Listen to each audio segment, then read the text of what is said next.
আসসালামু আলাইকুম রহমতুল্লাহ। প্রিয় দর্শক শ্রোতা, এই হচ্ছে পবিত্র কোরআনে বর্ণিত তিন গাছ, সেই তিন ফল।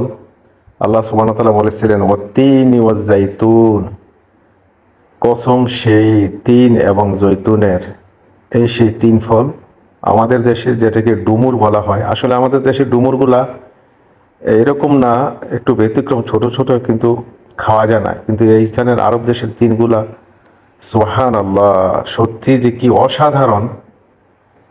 আমি বলি যে আল্লাহ তাআলা যে কসম করেছেন তুর পর্বত এবং তিন এবং এই জৈতুনের, এরপরে আল্লাহ তাআলা বলেছেন লাকাদ খালাকনাল ইনসানা ফি আহসানি তাকওয়িম, বলেছেন যে আমি মানুষকে সুন্দরতম অবয়বে সৃষ্টি করেছি। আমি বিশ্বাস করি সত্যি এই তিন ফল যারা নিয়মিত খায় তাদেরকে, তারা দীর্ঘদিন পর্যন্ত অনেক সুন্দর সতেজ থাকে, এটা নিশ্চিত। কারণ এই তিন ফলের কসম করার পরেই আল্লাহ তাআলা বলেছেন যে আমি মানুষকে সৃষ্টি করেছি সুন্দরতম অবয়বে।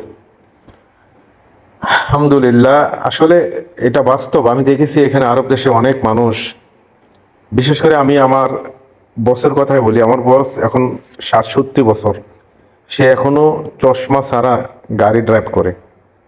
তো ওনাদের দিকে তাকাইলে দেখা যায় আসলে ওনারা যে কি খায়, এই খাবারগুলা খাইয়াই কিন্তু ওনারা এই দীর্ঘদিন পর্যন্ত একদম নিরোগ, সুস্থ, সবল।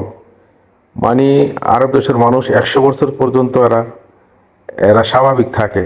এরা হাঁটাচলা করতে পারে স্বাভাবিক, নামাজ পড়তে পারে, ইভেন গাড়ি ড্রাইভ পর্যন্ত করতে পারে। আল্লাহু আকবার, আল্লাহু আকবার। যাই হোক, ধন্যবাদ সবাইকে, ভালো থাকবেন। আসসালামু আলাইকুম ওয়া রাহমাতুল্লাহ।